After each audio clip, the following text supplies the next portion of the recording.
only got 8 years of life, by the way, just so you know. You only live 8 years. Average person lives 78. You spend 28 of those years sleeping. You spend 10 and a half to 12 of them working. You spend another 3 or 4 shopping, chores, internet, traffic, added up, you get 8 years. And you're not a newborn, so you got less than that. You got to get in a hurry to make a difference in your life. Time is running out like that. I'm fired up. Are you fired up? Probably didn't know we were going there. When I was a kid growing up, I don't know if you had this, my mom had the good china in a china cabinet. We had this furniture in the living room that was wrapped with cellophane that we weren't allowed to sit on until important people came over. Anybody have any of that in their house? We never got around to sitting on it. And it died and got stale and old and dated, and so do dreams. If you don't start getting after your dream, it'll get old and dated and stale because you keep wrapping it in cellophane. You keep waiting till you know a little more. Till I know a little more. Till I know a little more. If I just knew a little more, that's BS. You don't need to know a little more. You need to execute a little more. You need to get after it. You need to make some mistakes. Perfection is the lowest possible standard. Quit trying to be perfect. You don't need to know everything. The best people I know in business, they take action when they don't know everything. They learn what they can and they go execute. They make a mess. Being an entrepreneur is messy. You need to embrace the mess. Embrace the chaos. You're never going to know everything you think you need to know. That's why my low IQ, and I'm not kidding when I say that, is to some extent an advantage. I don't think about all the stuff I don't need to know. I started on social media 2 years ago. I'm the #1 growth person in the history of business on social media, according to Forbes magazine. The way it started, Tony Robbins sitting on my balcony says, you need to get into this space. There's nobody that's an heir apparent. You're a better speaker than me. You know more of this stuff than me. And all these other clowns don't know what they're talking about. Get in the space. I said, I don't want to do that. I'm shy. I'm introverted. I just like speaking on the stage and leaving. I don't want to be posting stuff every day. He goes, that's why you're an effing loser. Right on my balcony on that copper house you seen there. I said, I'm a loser. He goes, yeah, you say you want to help all these people, but you don't want to be inconvenienced to do it. I said, dude, I don't even know how all this stuff works. He's like, you think I know all this stuff works? Just start, dumbass. My son was in the kitchen. I said, Max, go get your phone. How do you do this thing? He goes, Dad, you need an account. I go, set me up one. He comes back 5 minutes later. He goes, I got you an Instagram account. I go, okay, good. I'm going to do one of those videos. And he literally goes, it has to be a minute. I said, a minute? I don't even clear my throat in a minute. How the hell am I going to make a message to me? He goes, just do it. And I said, blah, blah, blah, post that one. Next day, I got 3 followers and 3 likes. I called Tony. I go, this crap isn't working. He goes, you've done 1 message, dumbass. He goes, by the way, post earlier in the morning, like around breakfast time. I'm on my boat driving to his house. I go, okay, breakfast time. And then I hear him say, I swear to you, this is true. I hear him say, what I hear is he goes, you need to post early, like around breakfast time, and make sure you add some hash browns to that. And I don't want to be embarrassed and act like I don't know anymore. So I call my son and I said, hey, you said you knew what you were doing on this stuff. Where the hell are the hash browns on this post? And I'm not playing around. If you don't know, I'll hire somebody who does. You're 15, you should know how this stuff works. He goes, Dad, I don't. I go, you're supposed to post at breakfast time and somehow there's hash browns involved. Hashtags. And then Tony was my first guest. Then I recorded my first podcast. Listen to me. This will relate to you, and then I'm going to get into some detail. So I said, Tony, how do you do one? He goes, I don't know. Google it. I'm the #1 podcast in the world now. Tony, Grant, Gary Vee combined, less downloads than me. They've been doing it for years. I've been doing it for like 18 months. Why is that? By the way, you should be listening to my podcast. Okay. Why? So this is literally what happens. I go, how do you say it? He goes, what the hell, Tony? Like, what are you talking about? How do you say it where it gets in your computer? He goes, you probably need a microphone, dude. I don't know. Google it. So I Google how to start a podcast. Tim Ferriss, turns out, I didn't even know who that was, had an audio on how to start a podcast. I listened to the audio. He says, go to Amazon. I got a kit, the microphone, the recorder, that other stuff. So I ordered Tim Ferriss's kit, right? I get it to my house. I plug the mic in. I stick it, and I talk for like 30 minutes, my first podcast. And then I'm done. And I call Tony. I go, hey, I get it. How does it get out of that box into the world? He goes, I think you need to take that stick out and stick it in your computer. I'm on the phone with him. I go, okay, it's in there. He goes, save it. I go, okay, it's on the computer. Okay, cool. And we hang up. And then like an hour later, I go, so how do people know that's in my computer? You think I'm kidding? I swear to God. How do I know this is in my, and I call, I go, hey, how's it get out of my computer into the, the internet? He's like, I don't know that part either. I just record when my team does it. I go, I don't have a team. I got Max. He doesn't even know about hash browns. And then I finally figured out you had to host things. Do you think if I waited around to know everything, this would not have happened? You take action. The Lord has a way when you step into a new space of revealing to you the people, places, resources, and things you need in that space, and you go from there and you go to the next one. I have a great friend of mine named Carl Edwards, who was a NASCAR driver. I sponsored his car for a number of years, and he said the scariest thing in NASCAR is when there's a crash in front of you, we are trained to drive right into the smoke. The challenges of life. How do we get stuck? A friend of mine went through a divorce. My best best friend. He had a wife that did not love him as much as he loved her. It was his first real true love. He was a very religious man, did not believe in divorce. He made a mistake, and he paid for his mistake with a lot of pain, a lot of tears. And there came to a point where he knew he should have gotten a divorce. But he was stuck. He was stuck in something called revenge. He said, she's made me so miserable, I'm going to pay her back. He was stuck. And he stayed in there longer than he should have because it began to attack him. It began to affect him psychologically. And as a result of that, when he eventually did get a divorce, he took that same attitude to other relationships, looking for something to go wrong. He was burned so badly, he did not want to risk pain again. He was going in relationships trying to avoid pain. When it became too close, he would do something to make sure the relationship did not work. He would always try and find something wrong with the person because there are no perfect people. So if you look for it, you can find it. He was stuck in revenge.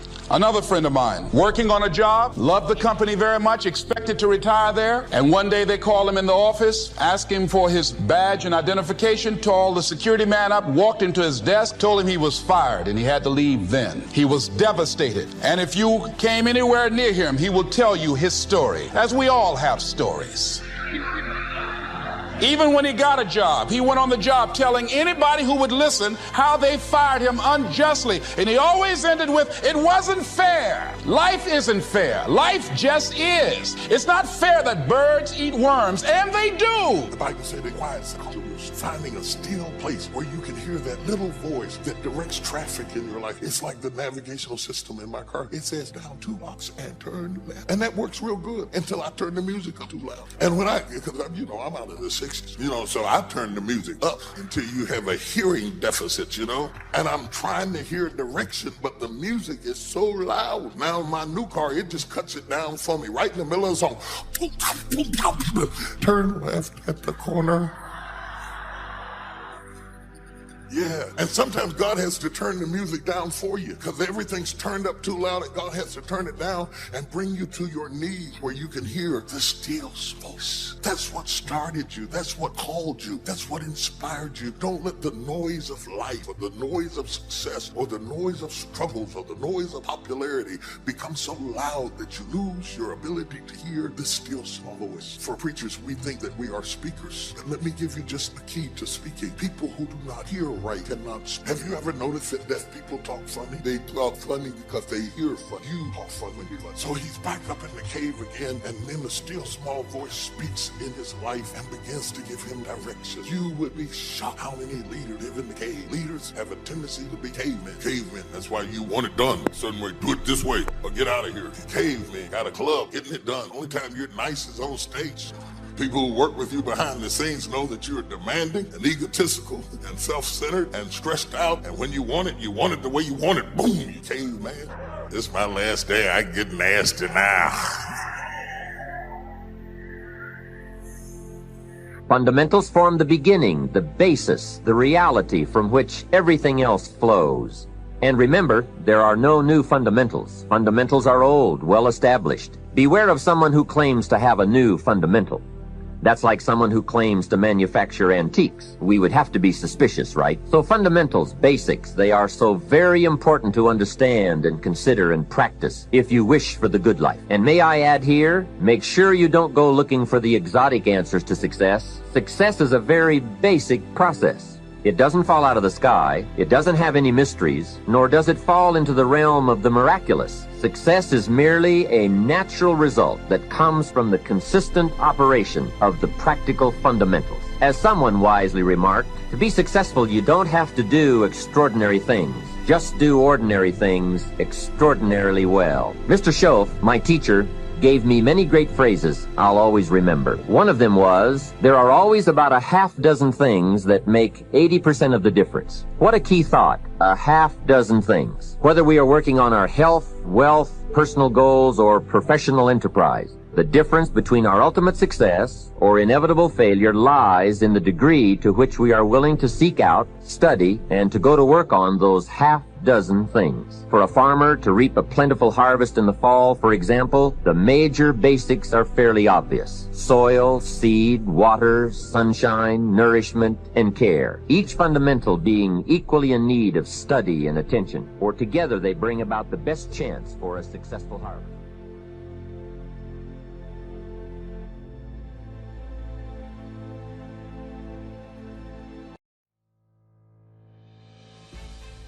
But most of all, success is making your life what you want it to be, considering all the possibilities, considering all the examples. What do you want for your life? That is the big question. Remember, success is not a set of standards from our culture, but rather a collection of personal values, clearly defined and ultimately achieved. Success is your better life for you, the design you give it, the dreams you accomplish. Making your life what you want it to be for you, that is success. One morning at breakfast, shortly after I met Mr. Show, he asked me if he could see my current list of goals. He said, "Let me see your list of goals, and let's go over them and talk about them. Maybe that's the best way I can help you right now." And I said, "I don't have a list." He said, "Well, is it out in the car or at home somewhere?" I said, "No, sir, I don't have a list anywhere." He said, "Well, young man, that's where we better start." Then he added, "If you don't have a list of your goals, I can guess your bank balance within a few $100s, which he did, and that got my attention. I said, "You mean that if I had a list of goals, that would change my bank balance?" He said, "Drastically." That day I became a student of how to set goals. And sure enough, when I learned how, my whole life changed. My income, my bank account, my personality, my lifestyle, my accomplishments. Recreating you, and you have the power to do that.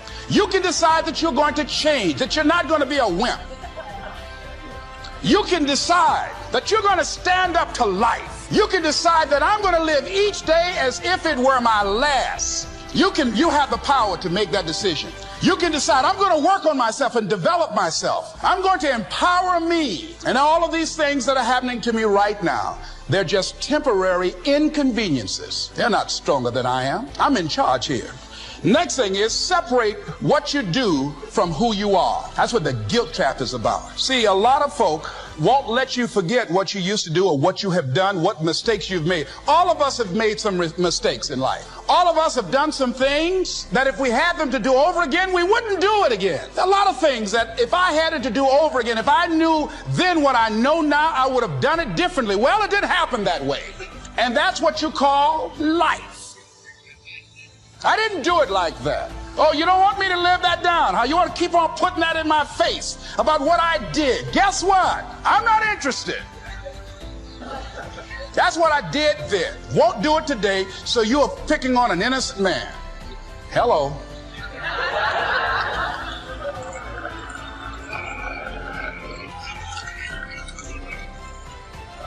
So as you're in the process of reinventing your life, write a description of the kind of person that you want to be. What are the things that you must overcome? What qualities about your personality you know that you're going to have to change because those particular characteristics are liabilities to you? What are your assets? What are your strong points? Your identity, your personal worth, the thoughts, concepts, and attitudes and beliefs you hold to be true about yourself are the thermostat of your life. They regulate everything. You have a money thermostat, a relationship thermostat, a fitness thermostat. And what happens in people's lives is they change the external results short term. No one's going to tell you this other than me. They start to change their conditions. I'm reading these books, I'm buying these properties, I've made a little bit of money, and your results begin to exceed. You start getting 85 and 90 degrees of results, but you didn't do the work to change your identity. You didn't change the thermostat your life is set at. And guess what starts to happen? I watch it over and over. You will thank me for this right here someday soon. The results get a little higher. They're 85. I closed the deal. I made a little money. I closed another one. I made a little money. I got this going. I've lost 20 pounds. Whatever it is. The results start to get higher than their set thermostat temperature. And guess what you do unconsciously? You don't even know you're doing it. You turn the air conditioner on of your life and you will cool it back down eventually to get it right back where you're comfy, 75 degrees. Same thing happens when it goes bad. You're broke,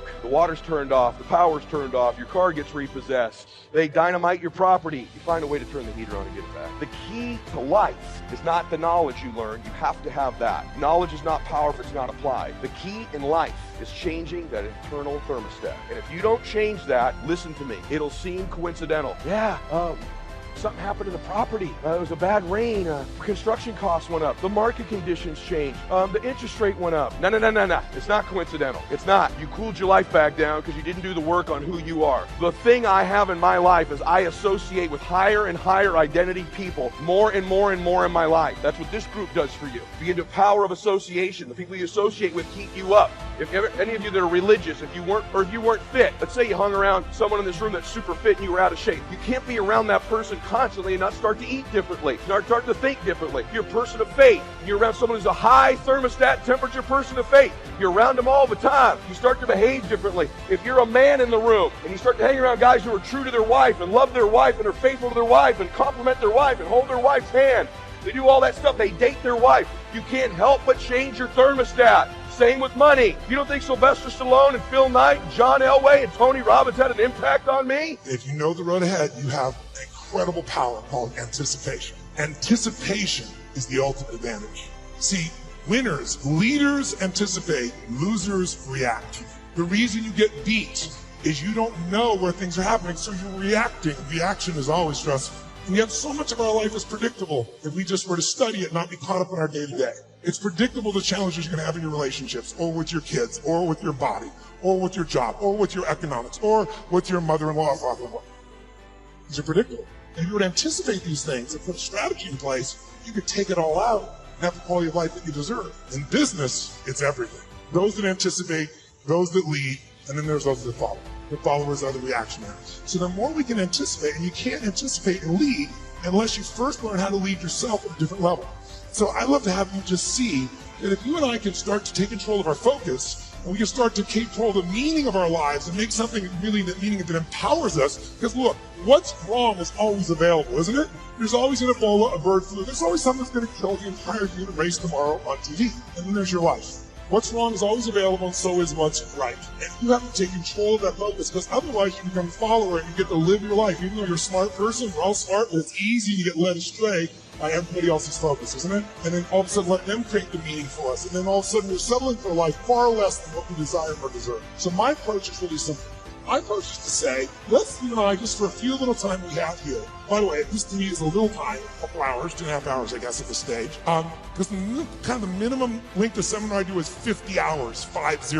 And you go, are you kidding me? I don't like to hear myself talk. I like to see people do things so often they build muscle, not just thoughts. And so one thing I'm going to ask you to do in a few minutes is we're going to go from this passive mode that you're in right now into full engagement. Because if you get fully engaged, it's amazing what you can accomplish and do. When you're partially engaged, you get a little bit of result. When you're disengaged, we all know what you get, nothing. And we live in a society where most of us are so overwhelmed. There's so much information. We're not having any problem with information. We're being drowning in information, but we're starving for wisdom. And so we got to separate it out. And so one way to separate it out is I'd like to talk to you about 3 things that can help you increase your performance and your life. Because what I'm obsessed by and have been for 37 years is what can increase performance for an individual or an organization. But also I'm equally obsessed about what's going to make somebody fulfilled. Because who's had this horrible experience? Who here has ever achieved your goal and then your brain said, is this all there is? Who's had this experience here? Say, I. And that's worse than failing. At least when you fail, your brain gets back and figure this out and do it again a new way. But when you succeed and you're miserable, you're basically technically screwed. So their lifelong dream is to have the restaurant experience. But their idea of the restaurant is based by what goes on in the front. And then they get hired and now they're working in the back, where there's pushing and shoving, and you find out who comes late and who you can't depend on, and so-and-so's real anointed, but they also are a liar, and they get on your nerves and they're egotistical maniac. Can I be real up in here this morning? And they're like shocked and flabbergasted and saying, oh God, I'm gonna have to leave this ministry. I never thought in the world. Baby, you signed up for the restaurant, but we hired you in the kitchen. I'm just wondering if you hired your cousin, because they sign, those people sign on and they come on to have grandiose spiritual extravagance. They want to have this moment. It's like people who move to your church because you were in a conference, because they think the conference goes on every Sunday. And then they come back a few Sundays and all them extra people are not there. Israel Houghton is not singing this morning. It's Clarabelle Wilson. And she just a skipping and a singing, and she can't sing worth jack, you know? And they say, where is Israel? Israel is gone, baby.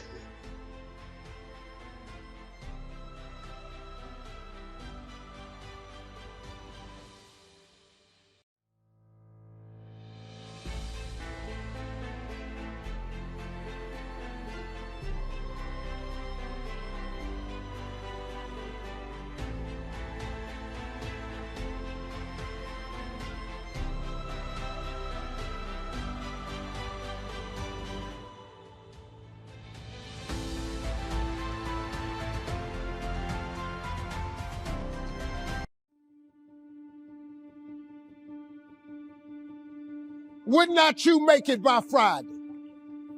But suppose I told you how you can become a millionaire with what you have.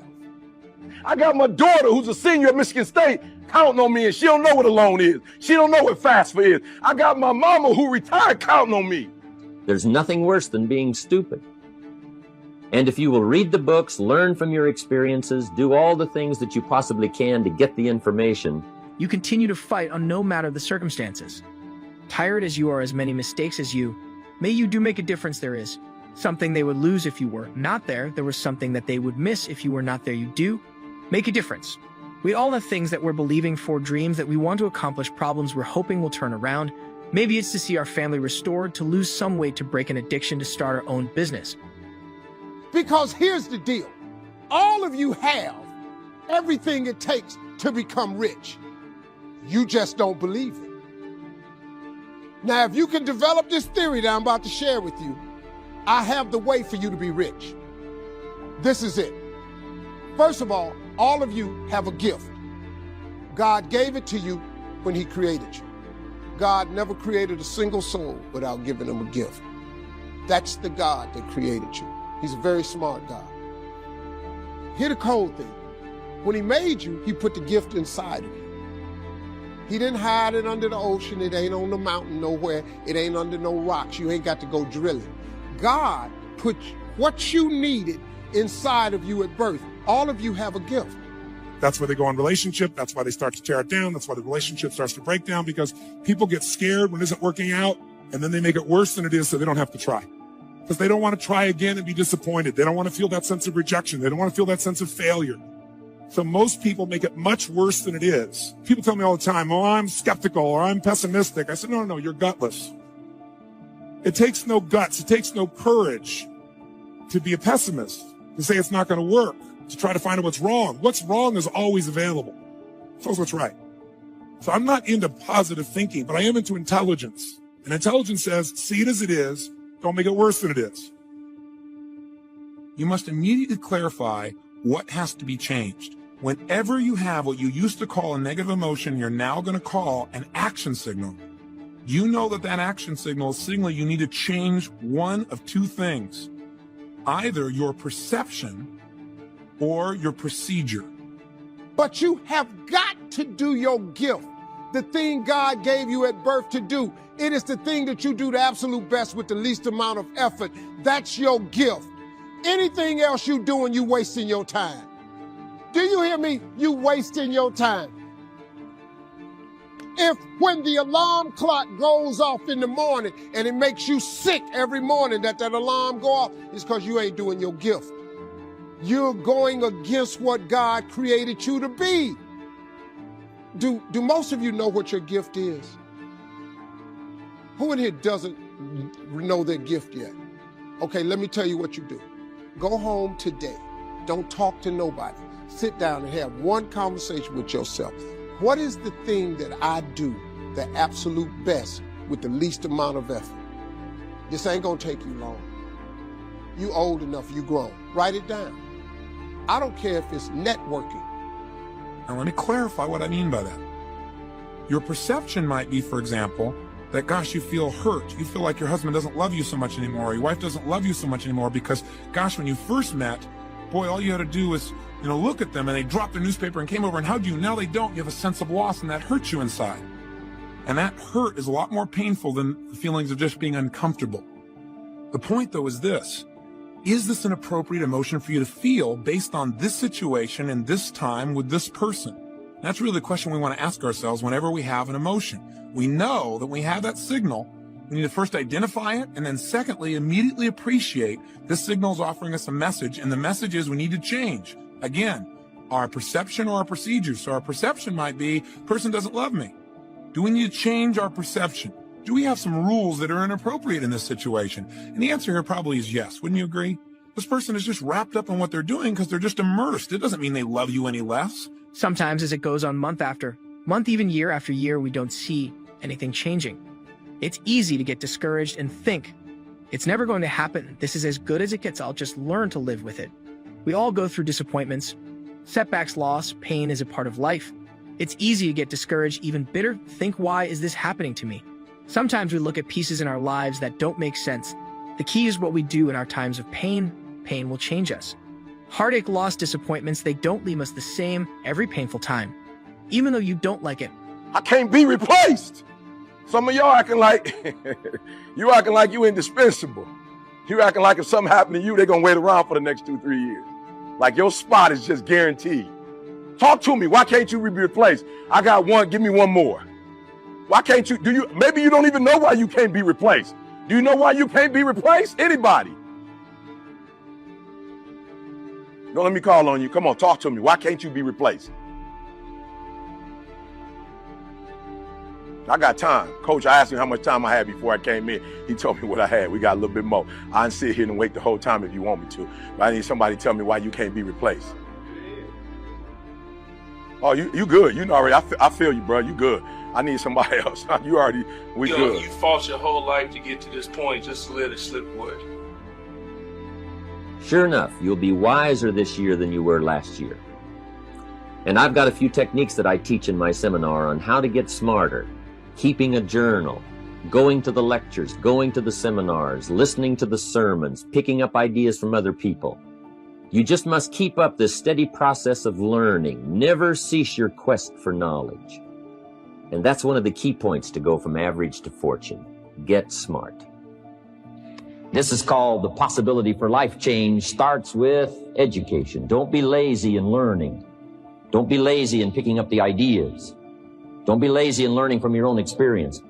Learning is the beginning of wealth.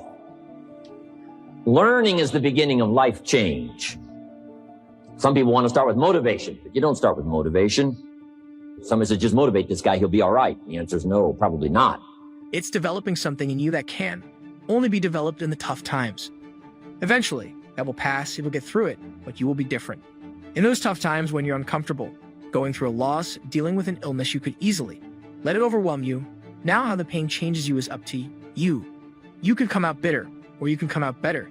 You can come out defeated, giving up on your dreams, or you can come out with a new passion, a new fire, excited about the new opportunities in front of you. I may not like it, but I'm not a whiner. I'm a warrior. I know I can handle this. Did you hear what he just said? That's another player. That's why I'm saying it because I don't play football. Say it one more time. You fought your whole life to get to this moment just to let it slip away. You know what's crazy, bro? I've been doing this for a long time. I used to think in my mind, like when I used to go and speak for teams, I used to think in my mind like, yo, y'all finally there, right? Like, yo, like bros in here like scrapping and people getting up early and people eating right, like, and people ain't on social media and people ain't smoking and people ain't drinking. Like, I was so stupid when I first started doing this. I thought everybody that came to the league was about that life. I just thought everybody was like getting up first thing in the morning, hitting the weights, eating right. I thought everybody came out like, let's go. And then I realized, yo, some dudes got here. This was their whole dream to get to the league, and they got to the league and they ain't got no more dream. You finally got to where you've been trying to get to your whole life, and you were sweeter in high school in terms of the grind. You worked harder in college than you do in the NFL. It blew my mind. You here. If a guy's an idiot, you motivate him. Now you got a motivated idiot. So education, get smart. Don't miss the training class. You say, well, I've already been to one of those classes. I've already heard it. Got a good phrase for you to take home. That's no sign you got it. Just because you've listened to those millionaire tapes one time is no sign you've got it. I'm asking you to listen to them over and over and over. I'm asking you to dedicate yourself to a new level of learning. Study, learn, grow, change, develop. Never let it be said you didn't learn, right? If you want to solve your problems, you got to learn. If you want to take advantage of an opportunity, you got to learn.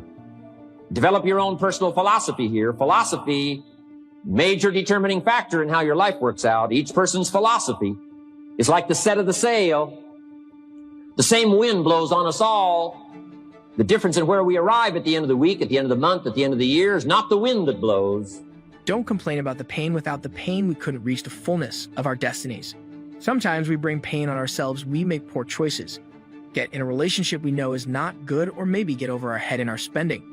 Now it's painful. We're having to deal with the consequences. All of us experience pain. My challenge: don't just go through it, grow through it. That difficulty is an opportunity to get stronger, to develop character, to gain new confidence.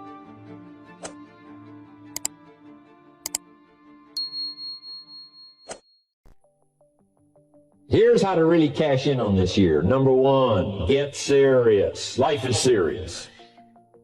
We call it life or death. Somebody asked me one time if I had a good description of life. I said, yes, I think I've got a good one. Life is the struggle to keep death at a respectable distance. Right? Death seems to want to move in prematurely. If you want to live a good, long, flourishing life, you got to push back. You can't just give in. You got to push back. And we're dealing with some serious matters here. So we can't just, tell the latest 10 jokes and just go home. We're not here to entertain. We're here to instruct. We're here to grow. We're here to learn. We're here to get the best we possibly can. Serious. Life is serious. The future's serious. One ancient novelist said, these are the best of times and these are the worst of times. And for some of those who came across this platform at the extravaganza, $1 million a year incomes, for them, it's the best of times. But I want you to know that while they're getting the diamonds and the millions, there are a lot of people around the world, for them, it is the worst of times. The best of times and the worst of times. That's called serious value. How come such a difference from those who can reach such incredible heights and those who haven't yet found the answers for their life, their health, and their future? We just have to ponder that and let that give us a note of seriousness, a note of seriousness. It's serious whether you win or lose. It's serious whether you succeed or fail. It's serious whether you've got a good future carved out for yourself or you do not. These are serious matters. Matters of the heart are serious. Matters of income are serious. Matters of supporting your family, serious. Are you serious? Why? We got a serious matter here to discuss. We haven't come with the latest 10 stories. We've come with a serious matter. And I want you to take on that serious tone. You've got some serious products that answer a serious need out there in the marketplace. And I'm asking you to take it serious. Take your own future serious. What you can do for your family, take it serious. Here's number 2, get smart. That's what these journals are for. That's what pad and pencil's for. That's what taking notes is for. See if you can't increase your ability to comprehend ideas, information that can be life-transforming. Don't miss the opportunity to learn. Take a good key phrase home, use it in your training. Don't be lazy in learning. Don't be casual in learning. Get smart. Here's a couple of parts to it. Number 1, your own personal experience.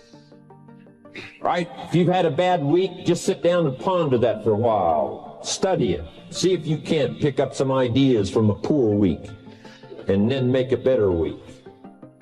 Okay? Learn from your own experiences. One way to learn to do it right is do it wrong. And that's one way to learn to do it right. Do it wrong. Now the key is don't let it take too long. If you've done it wrong for a year, we suggest that's long enough. You don't need another year just to prove a point. No, 1 year is enough. Learn from your own experience, right? The possibility for life change starts with education. Don't be lazy in learning. Don't be lazy in picking up the ideas. Don't be lazy in learning from your own experience. Learning is the beginning of wealth. Learning is the beginning of life change. Some people want to start with motivation. You don't start with motivation. So is it just motivate this guy, he'll be all right? The answer is no, probably not. If the guy's an idiot, motivate him. Now you got a motivated idiot. So education, get smart. Don't miss the training class. You say, well, I've already been to one of those classes. I've already heard it. Got a good phrase for you to take home. That's no sign you got it. Just because you've listened to those millionaire tapes one time is no sign you've got it. I'm asking you to listen to them over and over and over. I'm asking you to dedicate yourself to a new level of learning. Study, learn, grow, change, develop. Never let it be said you didn't learn. Right? If you want to solve your problems, you got to learn. If you want to take advantage of an opportunity, you got to learn. Here's number 3. Get going. You got to get going. You got to take action. The disciplines is the miracle process. And here's how to get the miracle of your future going as far as disciplines are concerned. Number 1, do what you can. You might go home and set a whole new pace for yourself. And we call it cleaning up neglect. Should walk around the block, could walk around the block for your good health. Don't walk around the block. See, you're on the wrong track. Should read, could read, don't read, on the wrong track. Should call, could call, don't call, on the wrong track. Could change, should change, don't change. You're on the wrong track. Letters you haven't written, conversations you haven't had with your family, somebody you should sit down with when you get back home, get that job done. Don't let neglect destroy your days, destroy your life, and destroy your future. Go back and do what you can. And if you'll do what you can, then life will give you some extraordinary things to do. We all pity the man, right? Wants to stride out of his house, go straighten out the corporation, has not yet straightened out his garage. You got to take care of the small disciplines before life will give you a chance to handle the more complicated disciplines. Do not disregard the smallest of disciplines. Let us not neglect. Do not neglect the smallest of disciplines and build on that foundation, and you can have everything you could possibly want. Okay? Get going. Here's number 4. Get better. There isn't any of us that can't get better. So turn on this whole idea of personal development and personal growth. That was what my teacher shared with me that changed my life. I'm telling you, for things to get better, you got to get better. Don't ask for it to change out there. Ask for you to change here. Don't ask for a more favorable wind. We call that naive. Don't ask for better seed, better soil. This is the only planet you got. Just ask that you can get wiser and stronger and better, be able to take care of your own responsibilities. Get better. Just make a list of that trio of words. Wiser, stronger, better. Go home smarter than you came. Go home with more ideas than you came. Next, get stronger. You can develop the muscle. You can develop the courage muscle. You can develop the inspiration muscle. You can develop the dedication muscle. You can get stronger. There isn't anybody here that can't get stronger. Next time we see you, may not even recognize you. How strong you're going to be able to become in language, style, personality, the ability to cope, the ability to handle with anything that happens, no matter what happens. And the third one is get better. We can all get better. I've gotten better. First talk I gave, I stood up, my mind sat back down. And here's the secret to my success. I stood up, did it again. I stood up, I did it again. And I did it again, and I did it again all those many years ago. I did it when I was scared, and I did it when I didn't want to, and I did it when I was ill. And I did it when it didn't work well, and I did it when they didn't appreciate it, and I didn't a lot of times when I didn't know much what I was doing. I just did it anyway. And now, all these years later, I'm asked to walk on this stage with the greatest introduction I've ever had, greatest response and welcome I've ever had, greatest opportunity I've ever had to touch this many lives with a mixture of words and heart and soul. I got better. I got better day by day and week by week and month by month, and I'm asking you to do the same thing until you can develop a long arm and a long reach, until you can develop influence that won't quit. Touch people next year you couldn't touch this year. Touch people now you couldn't touch before. Conduct a meeting now you couldn't conduct before. Heart and soul now mixed in there that wasn't there, missing before. I'm asking all of you to get better in spite of the winters, in spite of the downturn. The money downturn, the social downturn, the personal downturn, whatever it is. Just get strong, though. Get better.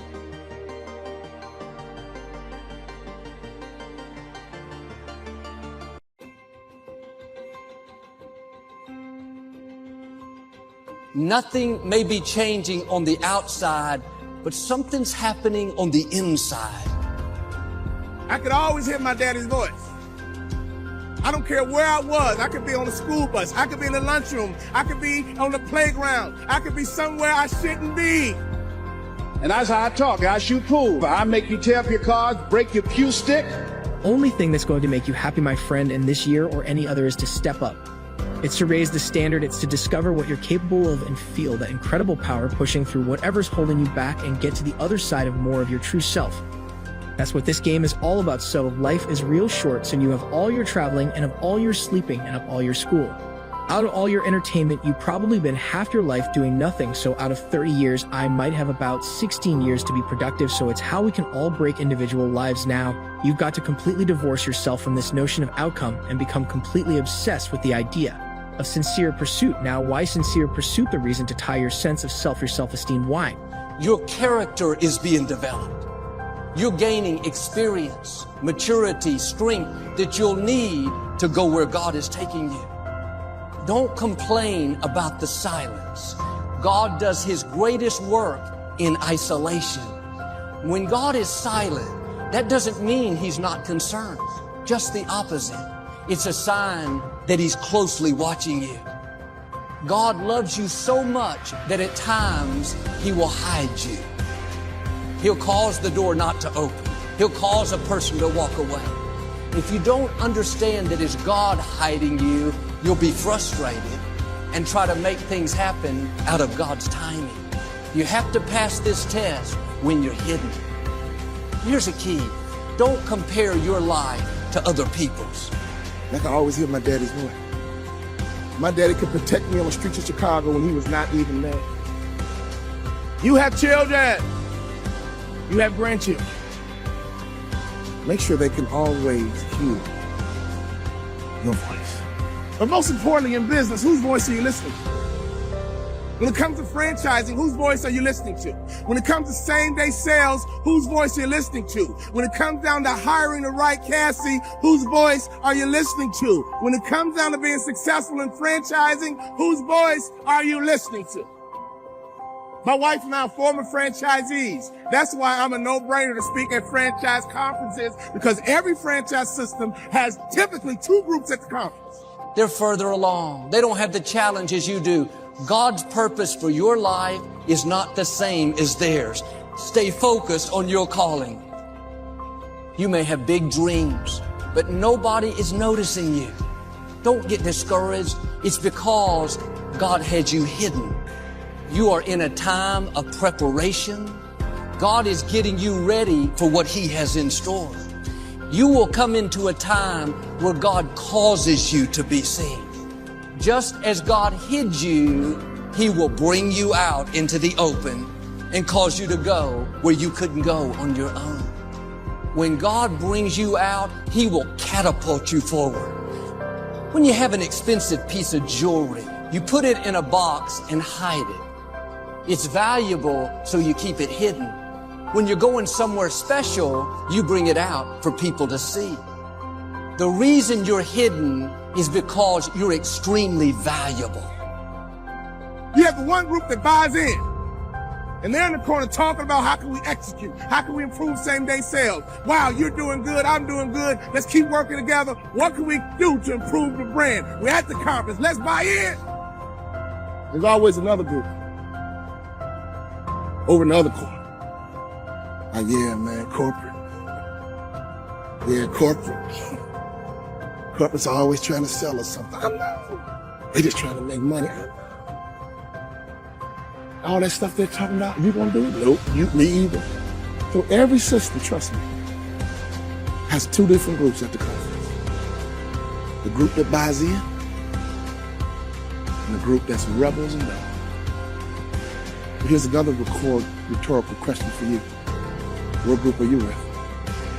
You really have to work hard for a set of skills that matter to you. A fool never learns. A smart man learns from his mistakes. A wise man learns from the mistakes of others. So you've got to completely divorce yourself from this notion of outcome and become completely obsessed with the idea of sincere pursuit.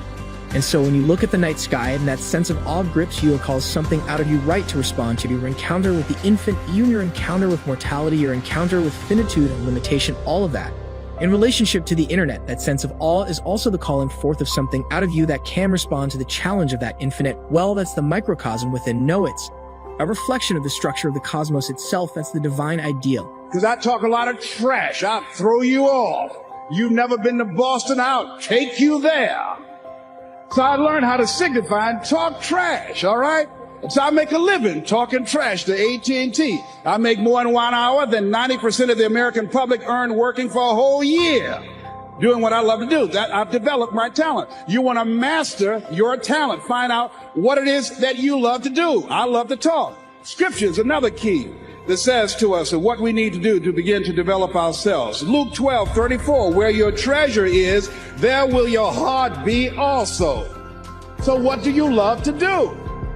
And then explore ways in which you can earn a living doing that. Cooking, writing, painting, working with numbers, working with people. The other thing is, not only must you have knowledge, talent, some skill. See, at the gym, you never think, oh, I'm going through some pain and discomfort. This must be a sign I shouldn't be at the gym. You'd never think that. You have to break it down, suffer and sacrifice for it to grow. When you need motivation yourself, don't look for someone to scream and yell. Don't look for someone else to give you motivation. Look at yourself and remind yourself why you are doing what you are doing. This temporary pain, this fight, this is what will make you stronger. That's the key word, discipline. Self-discipline. Consistent self-discipline.